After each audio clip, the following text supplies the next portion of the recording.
Boorowa, a town of just over 1,000 people located on the southwest slopes of New South Wales, is known for its fine merino wool.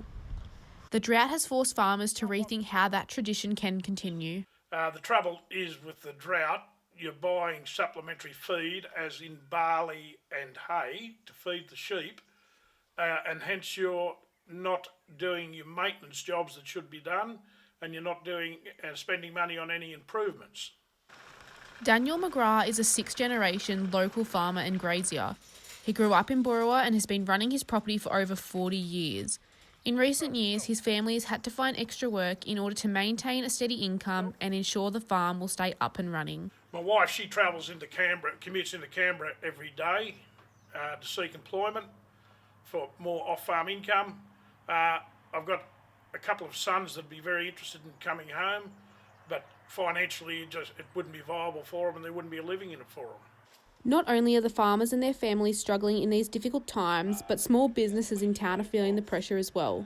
Tom Corkill owns a local supply shop that provides rural merchandise and agronomy services. He says that in these dry times, cash flow is hard to maintain, with many people struggling to pay for their supplies. Certainly us as a small business, the cash flow situation's hard because our customers are struggling to pay their accounts, which makes it hard for us to pay our accounts. The toll on small businesses and farmers themselves, along with their families, can be devastating. Mental health nurse Ali Corkill says the biggest challenge is getting people to recognise that they need help.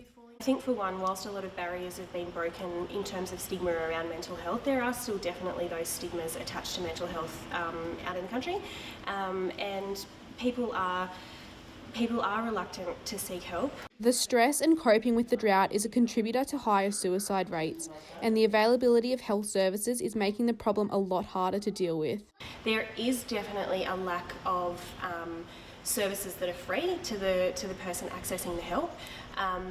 Because there are services that cost money, but I think during the hard times that we're having at the moment, people are finding it hard to find extra cash for anything.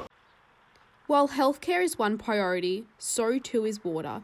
The pipeline project has been in the planning stages in Boorowa over the past few years and will bring in water from the Murrumbidgee River. Unfortunately, it's not going to save farmers in this drought. If it starts to rain in the near future, we still need to be thinking about the future and making sure that our towns and communities have safe water security, and that means building dams, it means building pipelines connecting communities.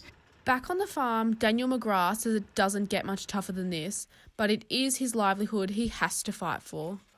I'm a passionate wool grower and I love farming. Farming's a hard life, there's no doubt about that, but being a sixth generation farmer, it's not something you're going to walk away from. In Boorowa, Claire Backer, Now UC News.